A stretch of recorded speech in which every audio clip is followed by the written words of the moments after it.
Assalamualaikum warahmatullahi wabarakatuh. Kembali lagi di channel Dewi Farasel. Pada video kali ini aku akan membahas nama-nama sebagian kota yang disebut dalam Al-Quran. Al-Quran menyimpan banyak sekali kisah menarik dan kaya akan hikmah. Kisah-kisah tersebut berlatar di kota-kota yang juga mengandung hikmah sekaligus menjadi saksi bagaimana satu kaum melewati sejarah kemilangannya. Berikut sebagian kota yang disebut Allah dan firman-Nya dan diabadikan dalam kitab suci Al-Quran.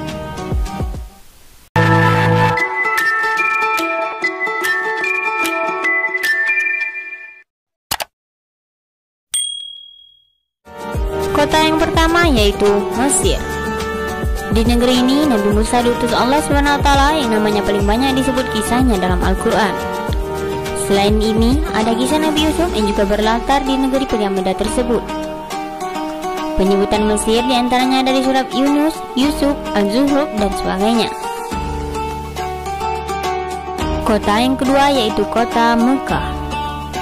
Allah SWT menyebut kota suci ini dengan beragam nama, yakni Baka pada Quran Surah Al-Imran ayat 96, Ma'ad pada Quran Surah Al-Qasas ayat 85, serta disebut pula dengan Ummul Qura pada Quran Surah Al-An'am ayat 92. Penyebutan Mekah dalam Al-Quran terlihat sangat istimewa. Al-Quran juga menyebutnya Ummul Qura karena kota Mekah adalah induk atau pusat seluruh negeri di dunia. Dalam ayat lain, Mekah juga disebut Al-Balad Al-Amin, yakni negeri yang aman pada Quran Surah At-Tin ayat 3.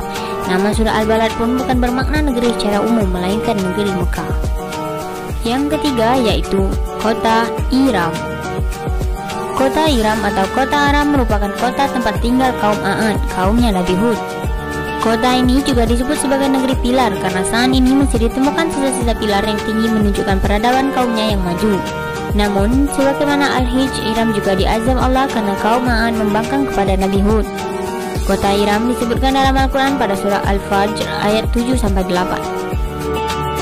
Kota yang keempat yaitu Najran. Kata Najran memang tak ditemukan dalam Al-Quran secara eksplisit. Namun kisah kota ini diabadikan dalam firman-Nya, yakni dalam surah Al-Buruj. Kisah ini sangat terkenal, yakni tentang pembesaran Najran yang memerintahkan pembuatan parit-parit. Api membara kemudian dinyalakan di dalam parit dan menjadi lokasi eksekusi orang-orang yang beriman. Saat ini Najran masuk wilayah Arab Saudi di daerah perbatasan dengan Yaman. Yang kelima yaitu Sabah. Kota ini merupakan wilayah kekuasaan Ratu Balqis yang kemudian beriman dan menjalankan syariat yang diturunkan kepada Nabi Sulaiman. Sabah terkenal dengan bendungan yang besar, yakni bendungan Ma'rib.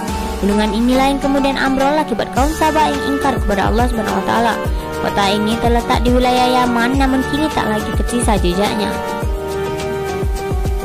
Yang keenam yaitu Madian. Kota Madian beberapa kali disebut dalam Al-Quran, diantaranya surah At-Taubah ayat 70, Al-Hijr ayat 78, Toha ayat 40, dan Al-Hajj ayat 44. Kota ini merupakan lokasi Nabi Syuaib diutus. Sama seperti Iram, kota Madian juga dimusnahkan Allah SWT karena diturunkannya azab. Lokasi kota Madian berada di kawasan Al-Bada, dekat pantai Laut Merah di perbatasan Yordania dan Palestina. Yang ketujuh yaitu Yerusalem. Dalam sebuah artikel Jerusalem in the Quran yang dipublikasikan di dalam British Journal of Middle Eastern Studies, menyatakan Yerusalem disebut sebanyak 70 kali dalam Al-Quran, baik secara implisit maupun eksplisit. Penyebutan Yerusalem tersebar di 21 surah. Kota yang ke-8 yaitu kota Madinah. Madinah atau Yathrib adalah kota Rasulullah SAW yang namanya disebut dalam Al-Quran di juz 21, yakni di surah Al-Ahzab ayat 13-14. Inilah kota suci kedua umat Islam, kota bercahaya di mana Masjid Nabawi berdiri. Selain itu menjadi kota tujuan hijrah, serta kota awal mula kekhalifahan Islam. Keutamaan kota Madinah begitu banyak dan tak akan pernah lekang hingga akhir zaman. Lokasinya berada di wilayah Hijaz. Kerajaan Arab Saudi menjadikan Madinah sebagai nama ibu kota sekaligus nama provinsi. Kota yang ke-9 yaitu Al-Hijr. Kota Al-Hijr diabadikan menjadi nama salah satu surat dalam Al-Quran, yakni surat ke-15 di juz 14. Al-Hijr juga disebut Madain Soleh atau kotanya Nabi Soleh. Kisah sang Nabi bersama mukjizat unta ajaibnya terjadi di kota ini. Di masa kuno, kota dengan arsitektur nabataean ini dikenal nama Hijrah. Kota Al-Hijr ini hanya tersisa jejaknya saja, dan berupa sebuah situs pahatan-pahatan gunung yang sangat megah. Kota yang terakhir yaitu Syam. Kota Syam tidak disebut secara eksplisit dalam Al-Quran, namun Allah SWT menggambarkan kota tersebut di beberapa ayat sebagai negeri-negeri bahagian timur bumi dan bahagian baratnya dalam Quran Surah Al-A'raf ayat 137. Disebut pula sebagai tempat kediaman yang bagus dalam Quran Surah Yunus ayat 93. Dan dalam Quran Surah Al-Anbiya ayat 71, negeri yang kami telah memberkahinya. Syam merupakan negeri di sebelah timur laut Mediterania. Syam saat ini merupakan wilayah bagian negara Timur Tengah.